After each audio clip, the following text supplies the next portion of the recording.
Okay, and we should be live. I'm just checking on my other screen. I'm going to say we're live. Hello, everyone, and welcome. I am back. Some of you may remember Angelos. He was the student that was somewhat deplatformed from Bristol University, and we had a chat about that. And all of these guys, some of them might know, but most of them won't know.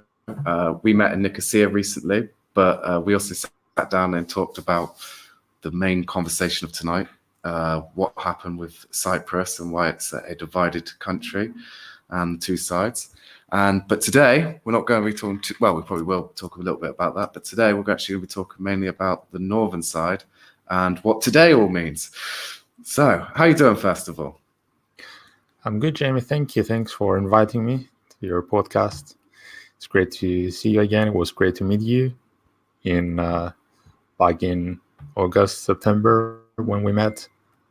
Yeah. And yeah, we have a lot to talk about, from free speech to Cyprus. We sure did. So yeah, looking forward to this. So, where to begin? All right, okay. So first of all, let's get the harsh stuff out of the way. Because last time me and you streamed and we were chatting, I was in Bristol and I said, next time we stream, I could be in Cyprus. Well, here we are. And you're actually back in the UK. I'm back in the UK. I'm in York right now. So not flooded then? Not flooded. Not that north. I'm a bit more south than Durham when I was last year. Amazing. I went to the bakery before we started this. I have no idea it's not the Papa Antonio one, it's the other one. The one that is in Greek, so I have no idea. Oh, Zorpas, okay. They do cookies. Yeah, I love it. I can't stop eating there. Your country is making me fat, mate, okay? Same with Papa Antonio. Well, I was just thinking about, because before I come here to the library, I also went to the bakery and got the it's a jumbo sausage roll, but it's actually half of sausage roll that you find in Cyprus. It's a bit funny that it's a jumbo one, but it's half than what you have in Cyprus. Did you go to Greg's? I went to Co-op. Okay, yeah. Fair enough. Okay, so Cyprus, yeah. What's the deal with the plumbing, man? That's like the only thing you got to get used to out here is the plumbing situation. Yeah, every time it rains, it's just flooding. Like flooding and raining is the same thing. So you cannot get rain without flooding to some extent. Yeah, it's not just it's not just when it rains, the streets turn into like semi-rivers, but also you can't even put toilet paper in the toilet. It's crazy. That's a serious problem. I remember you were quite. You had I asked you about that when we met. Whether you had any culture shocks when you first if it is a Cyprus, and that's, I think, the first thing that you mentioned, or perhaps the second. Yeah, it was either putting toilet paper in a box and not in the toilet, or it's getting used to cockroaches and other little things that just magically appear out of nowhere. But other than that, it's brilliant. At least there are no big spiders as there are here, but I guess cockroaches are more disgusting. Actually, I can't even think of the last time I seen a spider, so I'd rather spiders than cockroaches. They're just weird. It's the antenna things or whatever they are that come out of their head that move. That weirds me out. I was reading an article about why we're afraid of cockroaches, because it seems to be a kind of, I don't want to say innate, but I want to find the reason people are afraid of cockroaches, and it seems to be those antennas or how unpredictably they move that makes you feel a bit threatened. And they're fast. And they're fast. Yep. They just buzz across everywhere. You try and go after them with like spray or whatever, and they're just gone. Yeah. But yeah. Ugh, mental. Anyway, so I already told you, but I was just going to tell everyone else. Today I was at work, I was sat at the desk, minding my own business. I might have been playing a game on my phone, but that's not the point. And I looked out the window and I seen all these students walking by, and I was thinking to myself, why are all these kids not in school? That sounds like I'm getting old. I'm only 29. And that was my first thought. Why are these kids not in school? But anyway, and then some of them were carrying some placards and banners. Couldn't read it. Have no idea what it says because it was in Greek, and obvious reasons. Don't read Greek. Can barely speak the few words I can, but hey.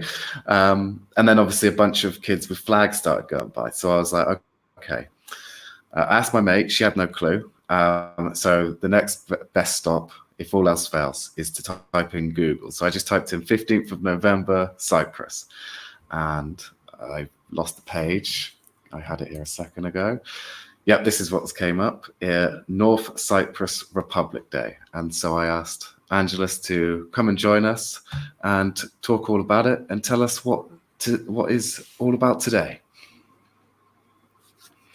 So that's correct. It's the day that the Turkish Republic of Northern Cyprus, as it's formally called, was declared independent. That was in 1983. This day on 1983. That's 9 years after the war, after the Turkish invasion. So the northern part of Cyprus was and is controlled by Turkey, so it fell into Turkey's hands in 1974 when the island was, I want to say, officially divided, because even before the war there was some unofficial division with all the clashes, all the internal conflicts that were going on in the 1960s, which divided the population of Cyprus, Greek Cypriots and Turkish Cypriots. So the war of 1974, which was not an event that came out of nowhere, was an event of that came out of was a result of both from nationalistic feelings from both sides, and of course it followed the Greek coup. So 15th of July 1974 was the Greek coup in Cyprus, which was done with an attempt to assassinate the then president of the Republic of Cyprus, Archbishop Makarios. That failed, and 5 days after the coup, Turkey invaded the island, and a month after, or less than a month after the first invasion, there was the second invasion when Turkey seized 37% of the island. And 9 years after the invasion, Turkey declared a republic at the northern part of Cyprus.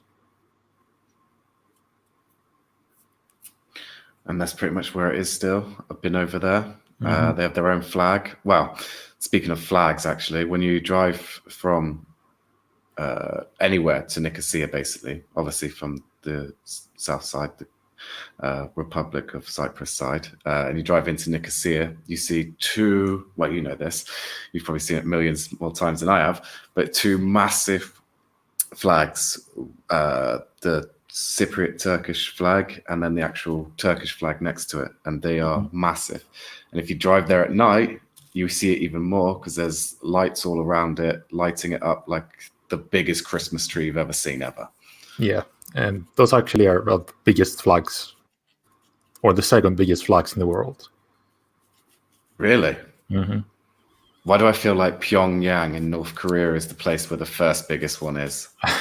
Oh, it might be the first one. We should look that up. I would not be surprised. Yeah.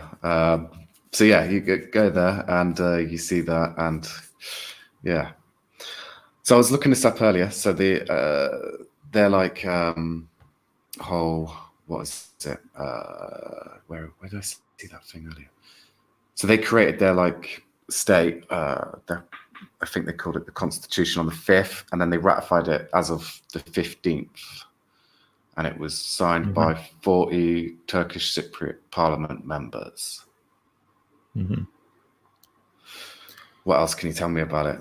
What And else? it was led by the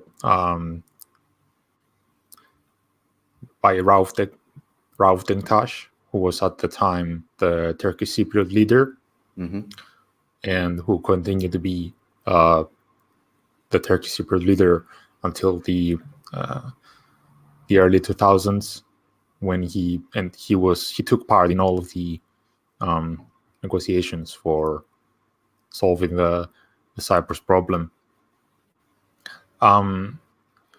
So by creating the Turkish Republic of Northern Cyprus, it was an attempt by Turkey to establish its presence on the island and try to expand its territory and its presence on the island. But also it was an attempt, a quite successful attempt by the Turkish Cypriots to establish themselves internationally. And I find that completely justified.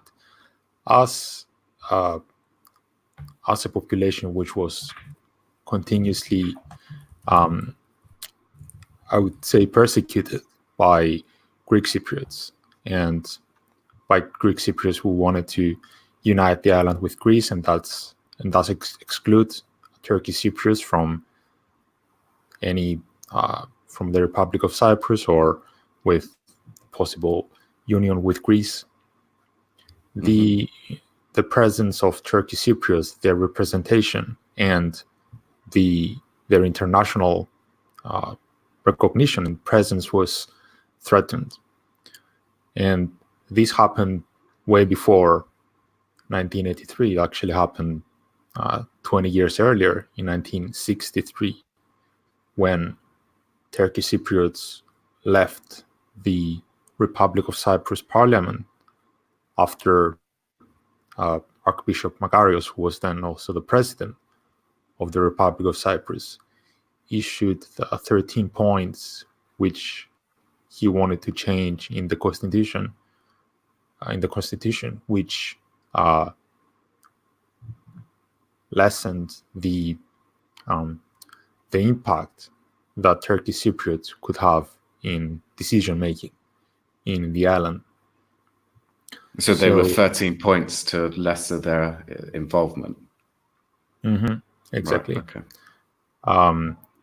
And this had led to a series of assassinations and conflicts between Greek Cypriots and Turkish Cypriots in the Christmas, actually, of 1963, which are known as Bloody Christmas. Yeah. I know a and tiny this little followed bit about that. 1964. Yeah. So from then on,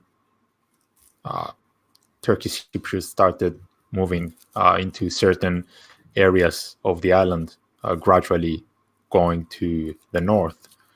And if you see how the population of Cyprus was distributed in the 1950s and in the early 1960s, 1960 being the year Cyprus got its independence from the United Kingdom, the population of Cyprus is very dispersed. But you go to 1960 or early 1970s, you will see that Turkish Cypriots are inhabiting certain parts of the island, and following the persecution. This was, of course, a way to protect themselves. Of course, both sides had their nationalistic feelings. Greek Cyprus had EOKA B, EOKA A being the guerrilla organization which fought against the British from 1955 to 1959, and it was against British rule and for unification with Greece. So EOKA B wanted to continue the work of EOKA A and had as its final aim union with Greece, Enosis, as it's known in Greek. Yeah.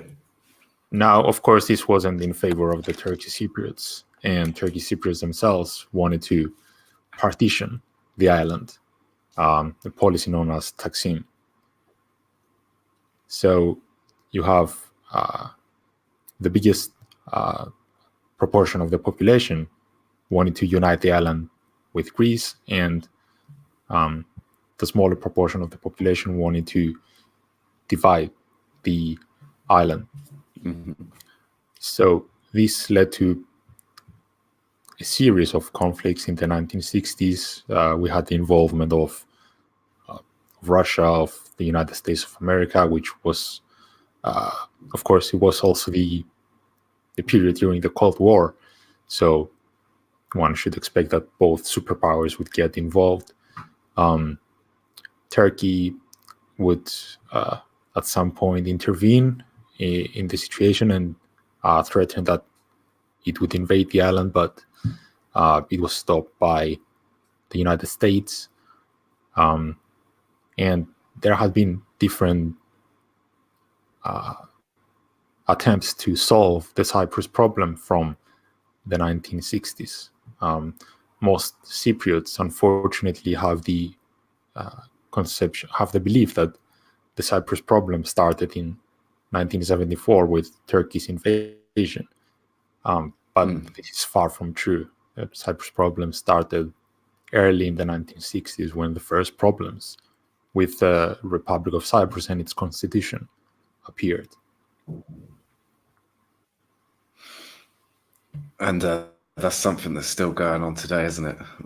People having problems with the constitution and various other things in the country. So, coming back to this morning, what do you think those kids were doing? Were they doing it as part of like a school thing, or was it on their own thing? Did you, when you were at school, did you do anything special, like protesting on the 15th of November?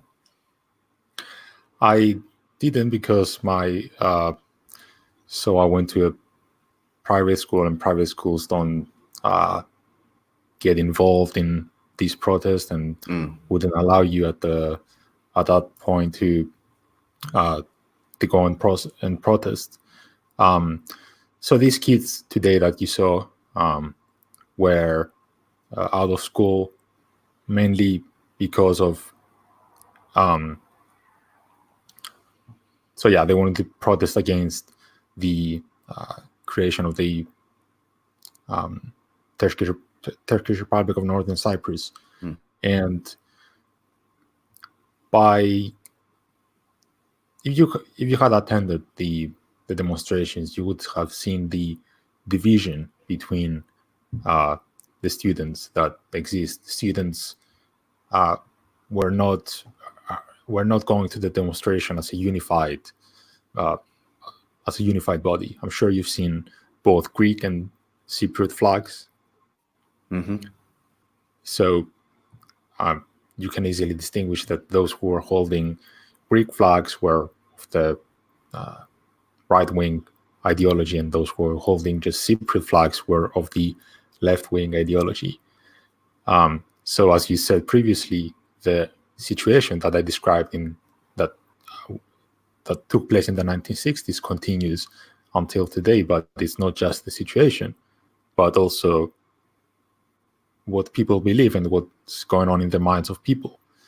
Cypriots, are still divided on what they want their island's future to be. Some people still talk of union with Greece. Others talk of independence and unification. So there is this large division in schools and also in universities between different groups of people who each represents a political party and a certain ideology. Of course, even though it's justified, no student would find the current situation in Cyprus as acceptable. So we have a state that has been described as illegal, a state which no country other than Turkey recognizes, but it's a state whose existence is justified due to its to the opportunity that it gives to Turkish Cypriots to have political presence, to have presence as human beings. Because if your presence, if your identity is not recognized by any other state in the world, then you have no choice but to create and maintain your own. But of course, even though they were divided, all those students who protested today were against the so-called Turkish Republic of Northern Cyprus, and even though they wanted different things, one party wanting unification, the other wanting enosis. One party wanting enosis, unification, the other union with Greece, and the other wanting unification with the northern part of the island. So even if their aims were different, they both find the current situation in Cyprus as not the best for anyone. And a study which was published 2 days ago at the University of Cyprus, I believe, found that less than 20% of Cypriots support a two-state solution. Is that, you said Cypriots of both sides, or just Cypriots of the Republic side? I believe it was just citizens of the Republic of Cyprus. Yeah. Mm-hmm. Of course, we want a future where the future of the Turkish Cypriots and their public presence and their political presence is secured and maintained, but without any foreign armies or any foreign involvement in the island. Yeah. The extent to which Turkey controls the northern part and holds its army on the northern part illegally is something that no one wants, and not just Greek Cypriots, but also Turkish Cypriots. A lot of them are fed up with the current situation in the north of the island, with the involvement, with how much Turkey intervenes in the northern part, in its politics, in its infrastructure. And of course, it's the only way that the so-called TRNC gets financed. So that's why Turkey is allowed to keep its presence in the island. But of course, we shouldn't equate Turkish Cypriots and what the Republic of Turkey wants. That's something I've found myself is actually all Turkish Cypriots that I've met except for two that I've met in London. All the ones here in Cyprus that I've met, they all don't want Turkey's involvement. They don't care what Turkey has to say. They have their different views on what they want the outcome to be, yes, but all of them pretty much agree on don't want Turkey involved. Mm-hmm. Exactly, and this is a view that hasn't passed on to the Greek Cypriots, and I will gonna make 2 points here. The one being that most Greek Cypriots, because of the education system, because of the way we grew up, because of the way we were raised, with the influence of the church, because of the education system, because of our family's past, we have a distorted and mistaken view of Turkish Cypriots. Most people equate them with Turks, or or they equate the aims of the Turkish Cypriots as a population, as a society, with the aims of the Republic of Turkey. And these are two different things. Of course, Turkish Cypriots have been living in the island for centuries, and they have every right to consider themselves Cypriots, and they feel Cypriot, and they are Cypriots. And well, it's obvious. It's you go down to the harbour here in Paphos. The castle at the end of the harbour was the current part of the castle was built by the Ottomans, and there's one Ottoman bathhouse down at the archaeological centre, and there's a mosque that way somewhere to the other side of me. So yeah, and of course, Greek Catholic churches and Roman ruins and Greek ruins and everything else. Of course, yeah. So Turkish Cypriots do not want Turkey to be involved in the island. They do not want Turkey's presence in the island. And this is something that the Greek Cypriot side not only does not want to understand, to distinguish between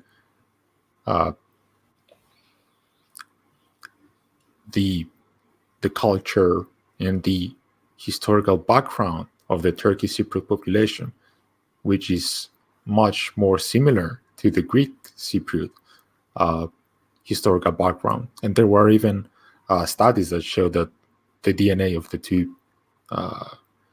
two communities is it's very, very similar. And this, of course, makes sense when for lots of years people were living together.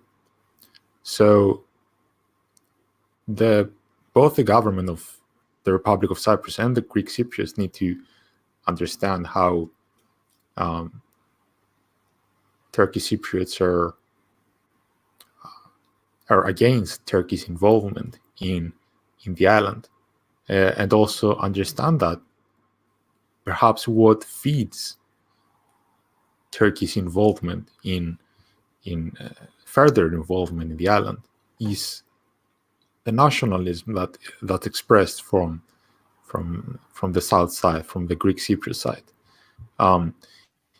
If a large part of the population still says that, not a large part, if a significant part of the population still says that they want enosis, they want union with Greece, or that they hate Turks, or they want all Turks out of Cyprus, and they include Turkish Cypriots when they say Turks, and they also want full control of the island, well then, of course, Turkey is going to want to maintain its presence on the island, because we just see history being repeated.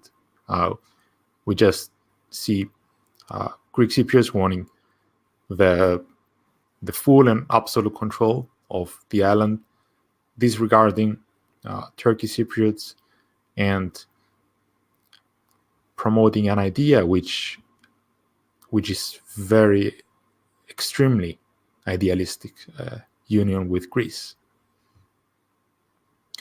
So the Greek Cypriot side needs to understand that and realize that if we keep the same nationalistic feelings that have divided this island, and of course I'm talking about nationalistic feelings from both sides, we're not going to go anywhere. And of course I'm not just blaming the Greek Cypriot side. The Turkey Cypriot side has a lot to be blamed for, and of course I'm not trying to excuse Turkey, to say that Turkey is in the island just because of the Greek Cypriot the behavior of the Greek Cypriot government. We have traditionally seen, we have historically seen that Turkey follows an expansive foreign policy. We've seen this very recently with Syria and the Kurds. So we've seen that Turkey follows a foreign policy with an attempt to expand its territory, and we shouldn't be surprised when Turkey tries to do that in Cyprus, in the island of Cyprus. Of course, even that's another big topic, that the natural gas that was. I was about to say, it's not just on the island that they're trying to outline their dominance over the island, but it's also the waters surrounding Cyprus now on the EEZ. Even off the coast of Paphos, it's one. I think it's one drilling ship I think it's here now off the east coast of Paphos, or it was, or it's on its way. I can't remember. I haven't checked the updates. I just remember seeing it recently on the Cyprus Post, saying that there was one on its way to the coast off of Paphos, basically. And that's a very good example of the international community and the European community not being able to, not willing to confront Turkey. So here we've got the example of a superpower, which is Turkey. We've got the situation of a small island, a small country with less than 1 million people, coming into conflict with one of the world's superpowers, and without having significant support from either from Russia or from the US or from the European Union or from the UN or from NATO. So without such support, and this has been proven recently when, of course, there were some condemnations or some discussion in the United Nations and in the European Union Council about Turkey intervening in the Cypriot EEZ. But of course, Turkey couldn't be held back from these actions. We cannot do anything about Turkey wanting to maintain its presence in the island. Its diplomacy and its foreign policy it's so strong that a small island, a small country such as Cyprus, no matter what international alliances it might have, it will never be able to confront Turkey effectively. And that's why I believe the correct way to go here is cooperate with Turkey. And that doesn't mean satisfying all the needs of Turkey or doing whatever Turkey wants or just succumbing to the needs of Turkey, but finding a way to cooperate so that we have stability in the region. Yeah, because I do see where you're coming from, and I do agree. I think at the moment, though, with Erdogan in power, there is no cooperating. There's not even really any talking because he doesn't want to talk. He just wants to dictate what he does. And I'll use an example of. He said that he'll dump this many refugees on Greece if the sanctions aren't lifted and things like that. And it's not the first time he's used dumping refugees on basically Europe's border as a tool to get what he wants out of the European Union. And it kind of seems that he's doing that again with the situation that he's got with the EEZ and obviously the northern side. Absolutely, yeah. And this shows that Turkey and Erdogan specifically, it has its own agenda, its own interests. Its interests do not lie specifically with America or the European Union or with Russia or with the Middle East. Turkey has managed its foreign policy so effectively that it's in good terms and in bad terms at the same time with everyone. And everyone wants to tolerate Turkey in a way because everyone has something to gain from Turkey. Its geographical presence being between Europe or the European Union and Asia and the Middle East is crucial in Turkey maintaining this stance. Yeah. It controls it keeps, for America, the biggest importance is it keeps Russia locked up in the Black Sea. Because their only warm water port is, well, now in Ukraine. Not Ukraine, but Crimea, which is part of Ukraine, but annexed by Russia recently. But yeah, I mean, that was the biggest part of it during the Cold War was Turkey and Greece being in the EU Turkey and Greece both being in NATO was, the first rule is no NATO member can't fight with each other. So taking military action against Turkey over anything it does, we can't do because they're our ally and they're in NATO. And during the Cold War, it was all about keeping Russia at bay. And the best way to do that was to have Greece and Turkey on board because they controlled the, what's the name of the sea between the two? Well, the Aegean Sea? You're talking about the Aegean Sea? Yeah, which, goes right up into that part and down into the Mediterranean. So yeah, that's America's biggest thing. And now, as we've seen recently, Turkey's enjoying its little expansionist period into basically northern Syria and taking over pretty much they haven't taken over the whole border. Their main bit that they're taking over is the bit that was controlled by the Kurds. And the reason they're doing that is because they see all Kurds as the same. And just because a small group of Kurds, I can't remember the acronyms correctly, so I'm not going to do it. But one group has done a massive amount of terrorist activity in Turkey, and they see Kurds as all being part of said group. So they want to see a barrier between the Kurds in northern Syria and what Kurds are still in Turkey. Because they don't want them mixing together. They don't want them cooperating, and especially sharing of... Turkey doesn't even want the Kurds to even have a fully fledged state. That would be really bad news for them. Yeah.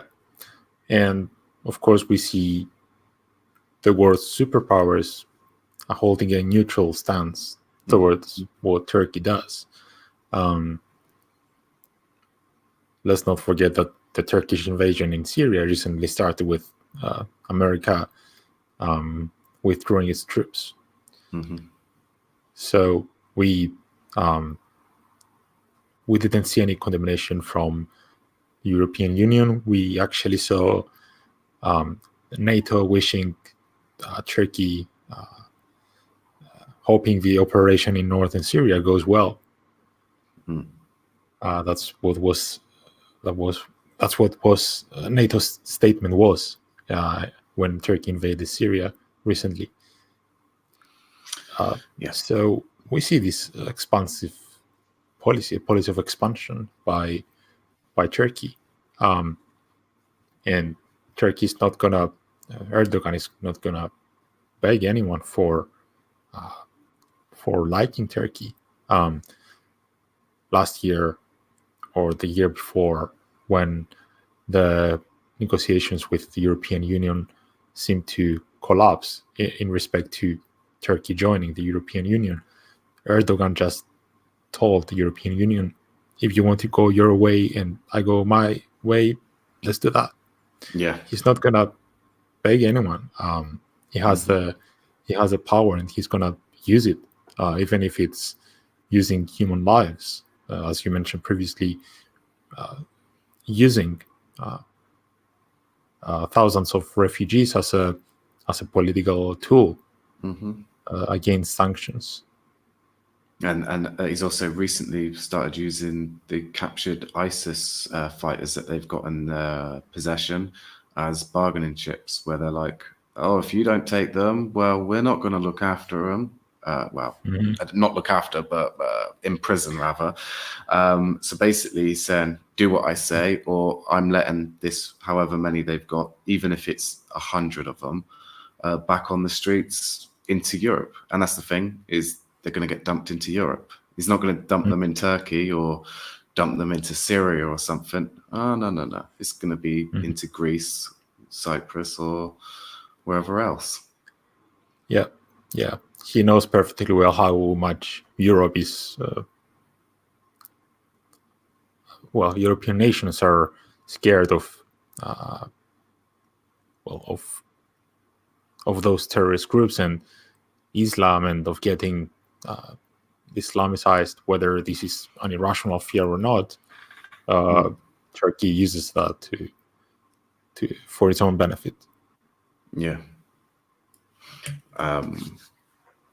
And yeah, at the moment, all the powers are just sitting back, not doing a great deal, because they all see their own benefits out of Turkey doing something else for them, or Turkey being part of NATO, or so on.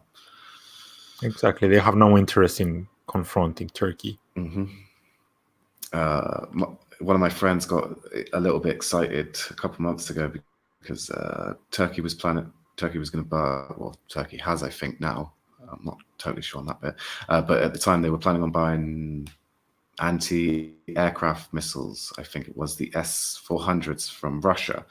And Trump came out and was saying, if you do that, we're kicking you out of NATO. And there was a few Cypriots that I knew were like, yeah, that would be amazing. If Trump kicks them out of NATO, then Britain and America, they haven't got their hands tied, and it could be amazing. They could actually do something. And well, like I said to them at the time, yeah, Trump can say that, but Trump's going to get the military branch come in the door, and they'll be like, yeah, about kicking Turkey out of NATO. We got 2 military bases there. You know, we've got this going on. We can't do that. Sorry, Mr. President, but we're going to have to advise against not doing that. And well, last time I checked, Turkey was still in NATO. Yeah, it's a clear policy of appeasement in Turkey. I think personally, when it comes to Erdogan, I think that's the bigger problem. It's not so much Turkey that's the problem; it's Erdogan. Turkey in the past has been not so wild, not so erratic. I mean, yeah, they've made threats, but not like these sorts of threats that we're seeing these days. You could negotiate with them to a degree as well. Exactly. We see Turkey being extremely aggressive and threatening, not being willing to negotiate. If it does not seem to get what it wants, if it does not seem to get what it wants, it just leaves the negotiation table. And of course, it differs significantly from the Turkey that Ataturk imagined. Mm-hmm. A Turkey which is secular, a Turkey which respects freedom of its citizens, a Turkey which follows European values, not our Western values, and not just values which take Turkey to other eras, but a country which respects the freedoms of its citizens and wants to be progressive. And what we see in officially in negotiations, but also with how the government treats its citizens by imprisoning them or deporting them or firing them. This is not something that benefits Turkey or the region.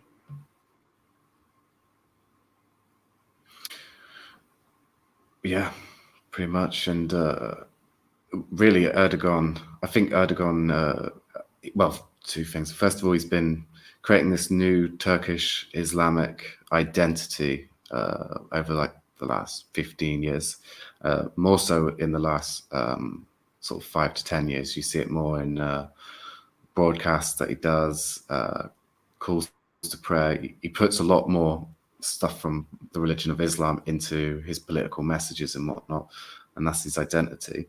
And if anything, I think he's scared of the European Union more than he is of America, because America's a long way away. They're not a problem compared to Europe. They're his next door neighbors. And really the collection of the European Union is, I think he's more worried of that, because we act as all as one. We're not all divvied up. So in a way, he likes it when we have places like Britain. This is my opinion. He likes it when places like Britain decide to leave the European Union, or people don't join the European Union. It's just my little take on that, really. Yeah, absolutely. You're right. Even if considering the latest violations of the EEZ of Cyprus by Turkey, even if there were no considerable sanctions or any serious confrontations against Turkey, there were some condemnations by the European Union, by France, which shows that if Turkey tries to threaten or be aggressive towards an EU member state, then other EU member states, just because they are EU member states, they will intervene. But of course, more needs to be done from the European Union in Cyprus to help bring the two communities together, and from the part of the United Nations, I believe they can do more. But the parties that need to do more are Greek Cypriots and Turkish Cypriots. Recently, 2 days ago, the Secretary General of the United Nations issued a statement saying how disappointed he is by the lack of will by Greek Cypriots and Turkish Cypriots in finding a solution to the Cypriot problem. And that shows that what he can do, or what the United Nations can do, or what the European Union can do, is very limited. We might condemn them that they're not aggressive towards Turkey, or that they do not condemn Turkey. But what the Cyprus problem, and and the problems between the two communities need to be solved internally by its own population. We shouldn't expect anyone else to solve our own problems. And if we don't want to solve the Cyprus problem and unite this country, no one is going to do it. Yeah. So anyway, coming back to the 15th of November and why we're doing this today.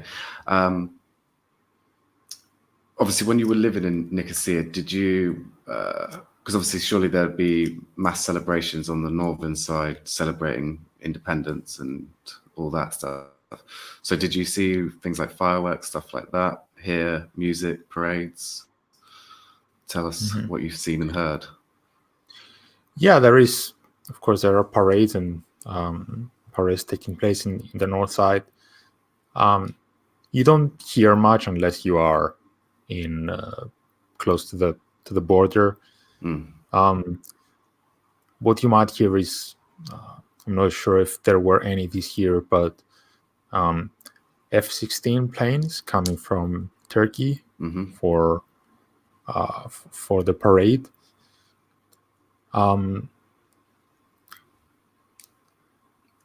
Well, besides that, there is not much, really much going on in the city unless you are at the border. You don't, you won't notice anything. Yeah. Have you ever been over during sort of events over there on the northern side when it's been going on? I haven't, no. Oh, okay. It's something that Turkey is very involved in organizing this kind of parades, and of course we should also take them as happening just to satisfy the Republic of Turkey or to satisfy Erdogan. If it was just on the if Turkey Cyprus had to choose whether to do these parades or not, I'm skeptical as whether they would continue doing them. But of especially course, with all the sorry, I was just gonna say, especially with all the military stuff, planes, tanks, and other sort of things in a parade. In a way, I look at it as like a show of force by Turkey. This is what we've got, and it's here, right here. Exactly. But exactly. And this is another reason why we need to strongly oppose a two-state solution, because Turkey will just maintain its presence, in its military presence and political presence on the island, and Turkey will not just be over at the other side of the sea, but it will just be at the other side of a fence. Will just be, and in some places it's not even a fence. Yeah. In some places it's just a little line on the road. That's how close it is and how far at the same time. Yeah. Well, I think that's pretty much everything, unless there's anything else you would like to add. Perhaps we talked about this before, but how do you, as someone who is not Cypriot and who has recently started living in Cyprus, how do you see the whole situation as an outsider? A little bit of nothing's changed since the invasion at all. A lot of people see it differently on what the cause of it all is, how it all started. Like, for example, a lot of people would just go, oh, it's because Turkey invaded. Some people will go, it's because of the coup that the Greeks did here, overthrowing the president, so the Turks invaded to protect the Turkish Cypriots. And then I would say there's a small number that will go, well, that's been going on for a long time, for ethnic and cultural and religious divisions that were going on for some time. when it comes to how people see it being solved, that one I find quite interesting. Is so like this one, I wouldn't really say there's like a political side of it, because I've met some left wingers that will be like, no, we can do this on our own. We can solve this with the Turkish side. And I've also met some on the right side that also say the same. But for me, when I look at it, I kind of feel like it's not really going to be much change unless there's a big change in Turkey, and also with outside help. I'll be honest, actually, I think the biggest help for Cyprus for something to change would be, I can't believe I'm saying this as an Englishman, but you kick out the Brits from their military bases and you give them to the Americans. I think that would earn you some big points in Washington, basically. And that's the biggest superpower. They're the ones that really count. And I'll be honest with you, I think America would be more willing to do more, because they need Turkey for its bases that they had there. But you're not that far away from Turkey. So really, and if anything, Cyprus is a more ideal location strategically, because, well, I think it was Churchill during World War II said that Cyprus is the unsinkable battleship of the Mediterranean. So, you got that going for you. So I think, yeah, pretty much. Yeah. I just don't see it as being solved on your own, Yeah, that's correct. Every country wants and to get involved in Cyprus, and every superpower wants to get involved in Cyprus, and all of them have gotten involved in Cyprus at some point in history, and also in modern history. So, of course, it's not just us trying to solve these out ourselves, but also other countries leaving us alone, and this is not going to happen. Yeah, we've seen that. This is quite funny, actually. We've seen it recently. You turn on the radio here in Cyprus, like in Britain, you turn on the radio station. Most of them are all English radio stations. You might have the odd local radio station that's like for a local community, say. But out here, all the radio stations are all over the place. You've got some that are Greek, a ton that are English. You've got a couple of Russian, and I was saying this to my mate. I said, "Oh, before you know it, they're announced that there's going to be a Chinese radio station being launched." I kid you not. He goes into Google and says, "Dude, they're actually launching a Chinese radio station in Cyprus very soon." I was just like, "Yep, not surprised." You go to any property, not so much like, say like small one bed working sort of class property, but if you go to estate agents that do like the rich properties, the mansions, the big properties, right? All of them are in pretty much the start of Russian and Chinese, then English, then Greek. That's how they're laid out. Yeah, exactly. And especially in Limassol, perhaps Paphos as well, you see signs in all of these languages. Oh, yes. And I'm afraid that the country, Cyprus has become multicultural and multi-ethnic too quickly, and I'm not sure Cypriots know how to handle that. Yeah. I'm not sure what's the word, but Cypriots, there's a word for that. Cypriots would not easily mix with other with people from other countries, or their culture is very unique in the sense that you are considered Cypriot, fully Cypriot, only if you speak the Cypriot dialect. and that's not my own opinion. That's just how Cypriots see this topic, that you're not fully Cypriot unless you speak the Cypriot dialect perfectly and your family is from Cyprus and you follow Cypriot traditions. So yeah, we have seen the first generation of Cypriots who do not speak the Cypriot dialect perfectly, and because of that, there were some racist incidents as well against these people. Cypriots cannot easily accept that a black person can be Cypriot, or someone who is one of their parents is not Cypriot, that they can be fully Cypriot.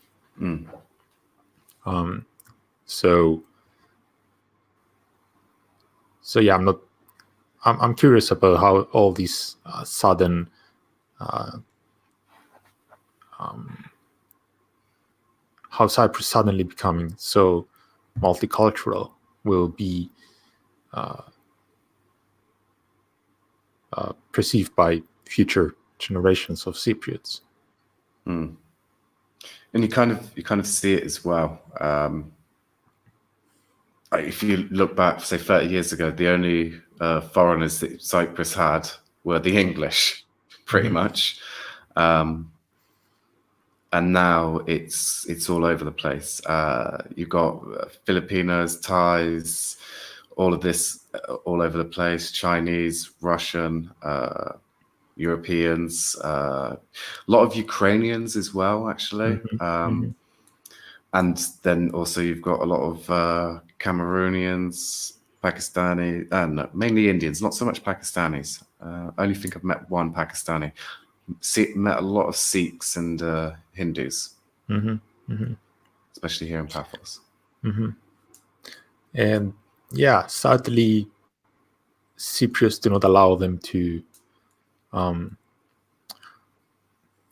not to get immersed into Cypriot culture, but Cypriots do not approach their culture. I think it's a shame that we have so many Filipinos or Thais or Indians in Cyprus, but we do not know anything about their culture or language or traditions. They somehow live on the background, and because of the jobs these people normally take, people coming from Asia or from Eastern Asia, they are considered somehow second-class citizens. Yeah, I've seen that.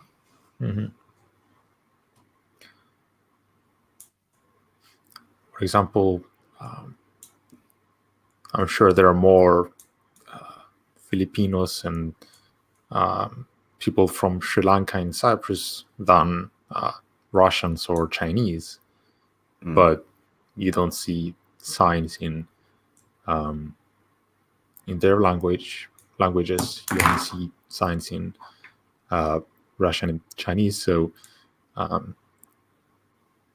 Cypriots don't consider every foreigner a second-class citizen, but they are selective towards that. And we haven't really, responded in the best way towards the refugee crisis. We haven't really treated refugees that well. Sorry, I interrupted you before. That's all right. I was just going to say, I would say the reason you have the difference, like you said, you'd say there's probably more, say, Filipinos here than there is Russians. And I would say that the reason there isn't Filipino language in places and signs and stuff is because they're not coming here with money. They're coming here to fill jobs, where the Russians are coming here to spend money. And that's where I'd say they see the difference in the two. Exactly. Well, there is no respect for the Filipino clean lady, but there is respect for a Russian billionaire. That you see the difference there. Well, you've had the big passport scandal recently. Government selling out passports left, right, and center. And a company I was working for a few months ago, doing marketing for a property firm, they were like, oh yeah, so one of the biggest selling points of selling this property for £500,000 is that if they're Russian or from so-and-so place, they can get citizenship within 90 days of buying this property. And it's like, wow. You buy a property and you become a European citizen. Just like that. That's like if you have money. Mm-hmm. And yeah, we have, well, there's a lot of things to say about that as well. The more recent case is a Malaysian businessman who was wanted by Interpol, and at the time he was wanted by Interpol, he came to Cyprus and asked for, well, he invested some money and he got a passport, and he got the passport with the intervention, with the help of the Archbishop of Cyprus. That's the one that's also been in trouble for comments about gay people, if I remember rightly. That's another. It's another one. Okay. Yeah, it's hard to keep up with bishops that are involved in politics at the same time. You know. Yeah. Unfortunately, it's not just one. Yes, not just one. Yeah. There were in the passport cases. We've seen the legal firm of the president of Cyprus, because he has a legal firm. The legal firm gaining from selling passports to these people, and also the a member of the family of the Speaker of the House was also involved in the passport industry. So yeah, there is corruption.